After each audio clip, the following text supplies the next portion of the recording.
Good afternoon. आज के इस वीडियो में मैं आपके साथ बात करने वाला हूं श्रीदेव सुमन यूनिवर्सिटी का आज जो बीएससी फाइनल ईयर का पेपर हुआ उस पेपर की मैं आंसर की आपके साथ डिस्कस कर रहा हूं। पेपर देखने के बाद मुझे ये लगा कि पेपर मॉडरेट लेवल का था, ना बहुत ज़्यादा टफ था ना बहुत ज़्यादा हार्ड था।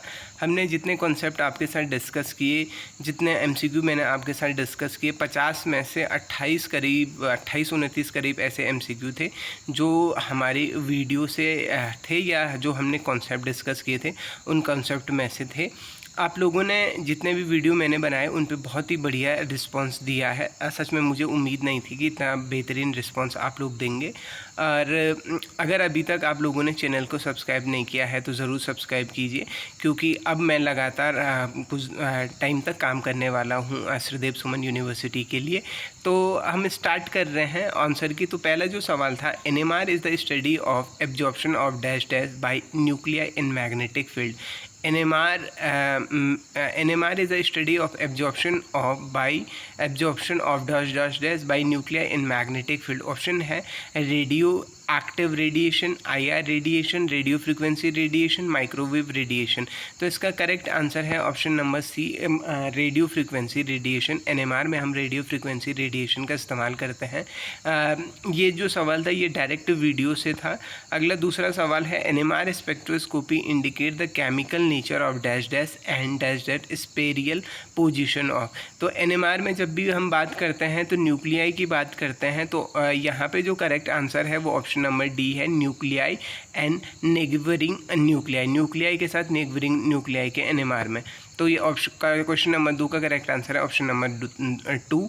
क्वेश्चन नंबर 3 है, the chemical shift is originated from. Option number 1 है मैग्नेटिक मोमेंटम, बी है इलेक्ट्रॉनिक शील्डिंग, सी है फ्री इलेक्ट्रॉन डिके, सी है स्केलर कपलिंग और GS कपलिंग। तो जो केमिकल शिफ्ट होती है वो ऑरिजिनेट होती है आपका इलेक्ट्रॉन शील्डिंग से। तो यहाँ पे जो थर्ड का जो करेक्ट आंसर है वो ऑप्शन नंबर बी है। क्वेश्चन नंबर 4 है, the chemical shift of A proton have frequency range about. Chemical shift, proton की केमिकल शिफ्ट नहीं पूछ रहा है, फ्रीक्वेंसी रेंज पूछ रहा है। तो किलो हर्ट्ज में फ्रीक्वेंसी रेंज होती है। तो चौथे का जो करेक्ट आंसर है वो ऑप्शन नंबर सी है, फोर्थ का ऑप्शन नंबर सी है। फिफ्थ क्वेश्चन है, what is shielding in NMR। Shielding क्या होती है NMR में। Use a curve piece of metal to block an opponent attack, ऐसा कोई बात हमने डिस्कस नहीं किया था। Putting metal around the radio frequency source, ऐसा भी कुछ बात नहीं हुआ था। When the magnetic momentum of atom block the full induce magnetic field from surrounding nuclei, it is said to be shielding. तो पाँचवें का जो करेक्ट आंसर है वो ऑप्शन नंबर सी है।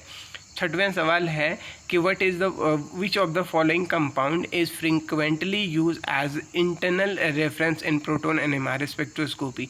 और इसका करेक्ट आंसर है TMS, टेट्रामिथाइलिन सिलीन जो होता है उसका हम एज ए रेफरेंस यूज़ करते हैं। ये सवाल डायरेक्टली वीडियो से था, हमने ये डिस्कस किया था। तो छठवें का करेक्ट आंसर है ऑप्शन नंबर सी। सातवां सवाल है, deuterated solvent in proton NMR sample is used in NMR sample is used to stabilize the magnetic field, option number 1. The set the chemical shift chemical reference, option number B, to obtain good homogeneity across the sample। तो correct answer है option number D, both A and C। तो क्योंकि ड्यूटूरेटेड solution जब आप लेते हैं तो वो स्टेबलाइज करता है मैग्नेटिक फील्ड को और उससे सैंपल की होमोजीनिसिटी बनी हुई रहती है। तो ऑप्शन नंबर डी करेक्ट है। नौवां सवाल है, what is use of the mass spectroscopy. Mass spectroscopy का यूज़ क्या, ऑप्शन नंबर ए है determination of molecular weight, option number A. Option number B है elucidating the chemical structure of molecule, and both A and B। Molecular weight का भी पता चलता है और केमिकल स्ट्रक्चर का भी पता चलता है मास स्पेक्ट्रोस्कोपी से। तो आठवें का और option number C correct answer है। नौवां सवाल है, which ratio is measure by mass detector. Mass detector कौन सा रेशो डिटेक्ट करता है। मास रिकॉर्डर जो डिटेक्टर जो होता है वो M/Z रेशो को क्या करता है, मेज़र करता है। तो नौवें का correct answer option number D है, नौवें का डी है। Highest peak in A mass spectrum is called. Highest peak जो होती है मास स्पेक्ट्रम पे जिसे हम 100% मानते हैं उसको हम बेस पीक कहते हैं। हाईएस्ट पीक जो होती है उसी को हम क्या कहते हैं, बेस पीक कहते हैं। ठीक है जी। Which is sample is destructive technique, UV, IR, mass and NMR। तो जो मास स्पेक्ट्रोस्कोपी है वो सैंपल डिस्ट्रक्टिव टेक्निक है, तो 11वें का option number C correct answer है। ठीक है जी। 12वां सवाल है, which of the nuclei is most likely be to radioactive. Potassium है, एल्यूमिनियम है, आयोडीन है, अमेरिकम है। तो अमेरिकम जो है वो रेडियो एक्टिव न्यूक्लियाई होगा। इसका जो एटॉमिक मास है वो 83 से ज़्यादा होगा, और 83 से ज़्यादा जो होते हैं वो रेडियो एक्टिविटी शो करने की टेंडेंसी दिखाते हैं। तो 12वें का करेक्ट आंसर है ऑप्शन नंबर डी। अब 13वां सवाल पे आते हैं हम। Alpha decay of redeem 226 will produce which of the following nucleoside. अब देखो अल्फा रेडिएशन मैंने ये पढ़ाया भी है। अल्फा पार्टिकल जब रिलीज़ होंगे तो एटॉमिक मास में 4 की कमी आएगी और एटॉमिक नंबर में 2 की कमी आएगी, क्योंकि वो अल्फा पार्टिकल हीलियम का न्यूक्लियस होता है। तो रेडम का, क्योंकि यहाँ पे रेडम जो RA जो है उसका एटॉमिक नंबर 226 है, उसमें से 4 कम कर दीजिए तो वो हो जाएगा 222। तो यहाँ पे करेक्ट आंसर है ऑप्शन नंबर ए, रेडन 222 क्या है आपका करेक्ट आंसर है। ठीक है जी। और रेडियम और रेडन में दोनों के एटॉमिक नंबर में 2 का अंतर है। तो अल्फा पार्टिकल अगर निकलेगा तो 226 में से मास में 4 की कमी आएगी, तो इसलिए correct answer option number A है। In Geiger Muller counter 1 count is directly Geiger Muller counter 1 count is directly due to, अच्छा एक सेकेंड, हाँ फिर से मैं इसको देख लेता हूँ। 14th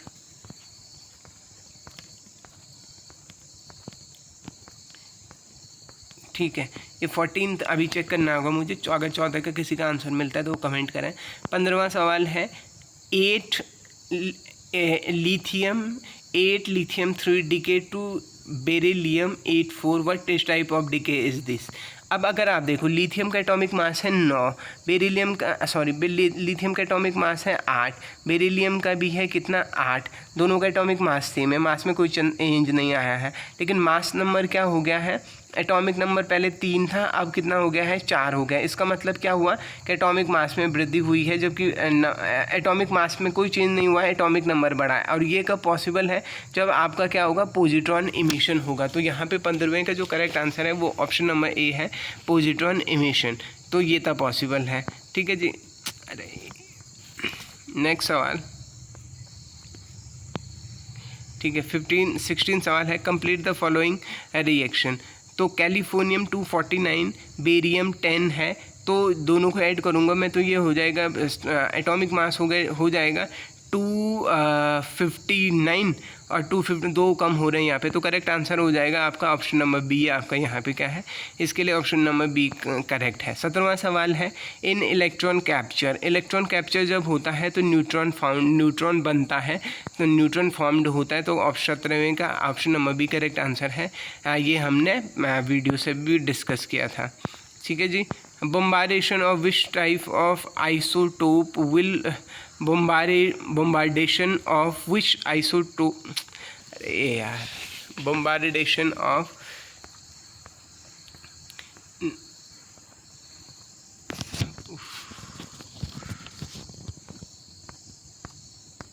एक सेकेंड,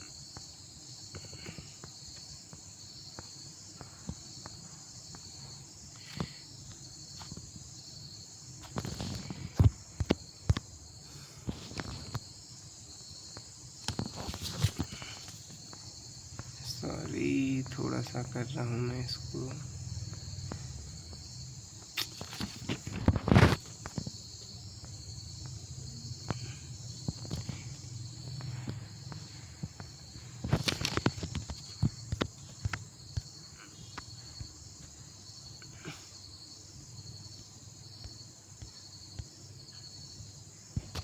इलेक्ट्रॉन कैप्चर में आपका न्यूट्रॉन फॉर्म होता है, तो इसका 17वें का करेक्ट आंसर है ऑप्शन नंबर बी। अब आते हैं हम 18वें पर। The bombardation of which type of isotope by the neutron produces 89 AU and proton. तो इसका जो करेक्ट आंसर है 18 का जो करेक्ट आंसर है वो है आपका ऑप्शन नंबर सी, वो है 198 मरकरी। तो option number C correct answer है। 19 देखना है और बीटा डिके। ठीक है, नेक्स्ट क्वेश्चन है which of the following nuclear equation for bismuth 214 undergo beta decay. अगर बीटा डीके होगा तो एटॉमिक मास में कोई अंतर नहीं आएगा, ठीक है, और एटॉमिक नंबर, अच्छा बीटा डीके है, एटॉमिक मास में कोई अंतर नहीं आएगा, तो एटॉमिक मास 214 पहले है, 214 पहले है, अभी भी 214 ही है, और एटॉमिक नंबर आपका 1 बढ़ जाएगा, तो 83 से 84 हो जाएगा बीटा डीके होने पे। तो 20वें का करेक्ट आंसर है ऑप्शन नंबर ए, ठीक है। 21वें का नंबर है thorium 232 atomic number 90 undergo a series of alpha and beta emission resulting the final stable product LAD 82208 atomic mass. How many alpha and beta particle emission will occur? तो अगर एक alpha particle निकलेगा तो atomic mass में 4 की कमी आएगी और आपका एटॉमिक नंबर में 2 की कमी आएगी, और बीटा पार्टिकल में मास में कोई कमी नहीं आती है लेकिन एटॉमिक नंबर आपका चेंज हो जाता है।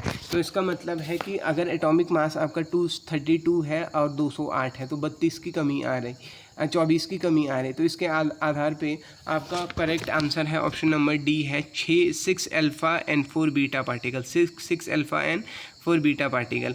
22वां सवाल है व्हेन न्यूक्लियस 22वां सवाल है व्हेन ए यूरेनियम 235 है, यूरेनियम 235 न्यूक्लियस इज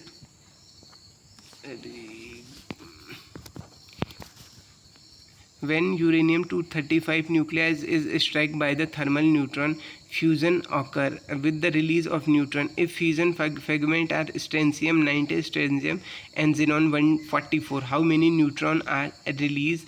तो अगर मैं सबको ऐड करने के बाद 2 न्यूट्रॉन रिलीज़ होनी चाहिए मेरे पास। अच्छा ठीक है जी। 23वां सवाल है the nuclei iron 56 has mass defect. Mass defect आपको दे रखा है, बाइंडिंग एनर्जी निकालनी है। मैंने आपको बाइंडिंग एनर्जी का फॉर्मूला लिखाया था, binding energy is equal to delta E mass defect होता है इंटू 932 से मल्टीप्लाई करेंगे तो यहाँ पे जो करेक्ट आंसर आएगा वो आएगा ऑप्शन नंबर डी।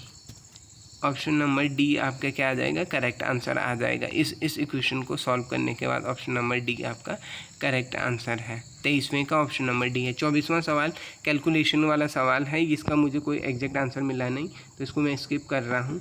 अब आ रहा हूँ मैं 25वें सवाल पे the colligative property depend upon. तो कोलिगेटिव प्रॉपर्टी सिर्फ नंबर ऑफ पार्टिकल पे डिपेंड करता है, नेचर और साइज़ पे डिपेंड नहीं करता है। तो ऑप्शन नंबर क्वेश्चन नंबर 25 का ऑप्शन नंबर सी सही है। 26वां सवाल है when non volatile solute is dissolve in pure solvent the vapour pressure of pure solvent decreases.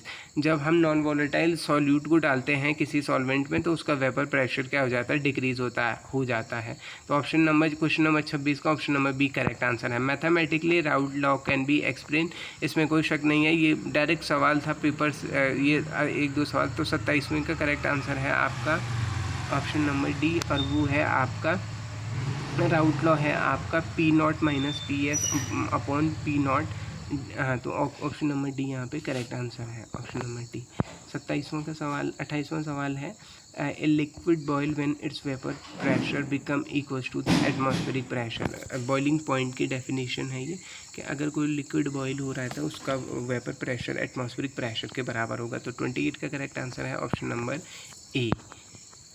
29 है the elevation of boiling point is given by formula delta T is equals to K B into W upon M into 1/W। K B what is K B कहलाता है आपका ebullioscopic constant. तो 29 का correct answer है option number B ebullioscopic constant. 33वां सवाल है abnormal molecular mass are obtain when there exist dissociation association both A and B none of this. तो एबनॉर्मल मास की वजह से डिसोसिएशन और एसोसिएशन की वजह से दोनों की ही वजह से एबनॉर्मल मास आता है। तो 30वें का option number C correct answer है।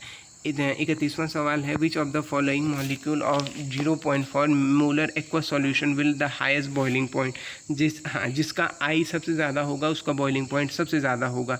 तो यहाँ पे आप देख रहे हैं ग्लूकोज है, मेरे पास ग्लूकोज है, NaCl है, K2SO4 है और Al2 Al2NO3 का होल राइज है। तो Al2NO3 के लिए आपका आई की वैल्यू 5 आ रही है, इसीलिए यहाँ पे करेक्ट आंसर हो जाएगा ऑप्शन नंबर डी। क्या है आपका करेक्ट ऑप्शन नंबर है 31वें का ऑप्शन नंबर डी। 32वां सवाल है the ratio between effective concentration and actual concentration of molecule ion in a solution is called van't Hoff factor. उसको वॉन हॉफ फैक्टर कहते हैं। 32वें का करेक्ट आंसर है ऑप्शन नंबर ए। 33वां सवाल है the activity coefficient of a strong electrolyte. Ideal solution की एक्टिविटी कोफिशिएंट तो 1 होता है, तो it should be less than equals to less than 1 होना चाहिए, ऑलवेज लेस देन 1। 33वें का सी के साथ जा रहा हूँ मैं।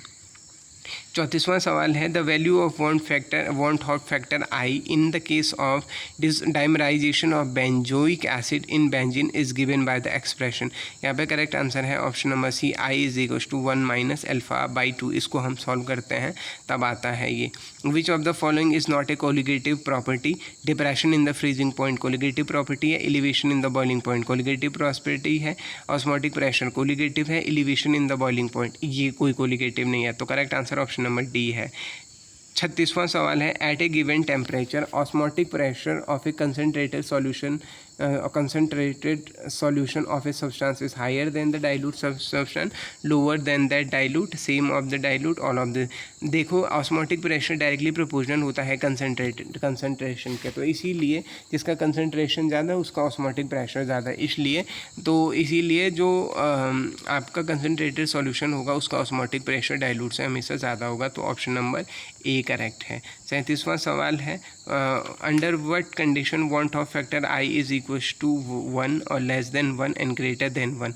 नॉन इलेक्ट्रोलाइटिक सॉल्यूशन के लिए आई की वैल्यू 1 होती है, एसोसिएशन के लिए लेस देन 1 होती है और डिसोसिएशन के लिए ग्रेटर देन 1 होती है। तो 37वें का करेक्ट आंसर है option number A. How many significant figure are present in, ये तो सभी ने कर दिया होगा। इसमें सिग्निफिकेंट फिगर है आपके 216 का करेक्ट आंसर है option number C. Which error does not fall under the category of constant error? Option number D correct answer है प्रोपोर्शनल एरर। ठीक है जी। 29वें का ऑप्शन नंबर डी। चलो जी 40वां सवाल है रैंडम और intermediate error are those error in the measurement which affect accuracy precision both A and B. Random error की वजह से एक्यूरेसी और प्रिसिशन दोनों प्रभावित होते हैं, तो इसीलिए 40वें का करेक्ट आंसर है ऑप्शन नंबर सी। 41वां सवाल है the closestness of a result to its true और accepted value is called accuracy. ये भी पढ़ाए में से था। जो ट्रू वैल्यू के करीब आपकी कितनी वैल्यू है वो आपकी एक्यूरेसी कहलाती है। Precision is refer to agreement of measure parameter with the theoretical value, नहीं, agreement among repetitive value of the measure parameter. तो ऑप्शन 42वें का option number B correct answer है यहाँ पे। 43वें पे आते हैं हम। इन थिन लेयर क्रोमेटोग्राफी में stationary phase of made of and mobile phase of made of. Thin layer chromatography में स्टेशनरी फेज सॉलिड होता है और मोबाइल फेज आपका लिक्विड होता है। तो 43वें का करेक्ट आंसर है ऑप्शन नंबर ए। 44वें का सवाल है in reverse phase HPLC the there is polar solvent and non polar solvent. Column जो होता है वो नॉन पोलर होता है और सॉल्वेंट आपका पोलर होता है। तो 44वें का करेक्ट आंसर है ऑप्शन नंबर बी। 45वें in the chromatography separation which of the following is most appropriate quantitative. अगर यहाँ पे RF होता तो मैं करेक्ट आंसर RF के साथ जाता, लेकिन आपका क्या है, आपका रिटेंशन टाइम के साथ जा रहा हूँ मैं। 45वें का करेक्ट आंसर है ऑप्शन नंबर सी। अगर RF होता है तो वो कह रहे हैं, इस सवाल पे मुझे डाउट है। ठीक है। 46वां का सवाल है which of the technique is known as a colour writing. Chromatography को कलर राइटिंग कहते हैं। तो 46वें का correct answer option number C है। इल्यूटेंट क्या होता है? इल्यूटेंट होता है it is a solvent that use to separation of absorbed material from stationary phase. तो 47वें का correct answer option number C है।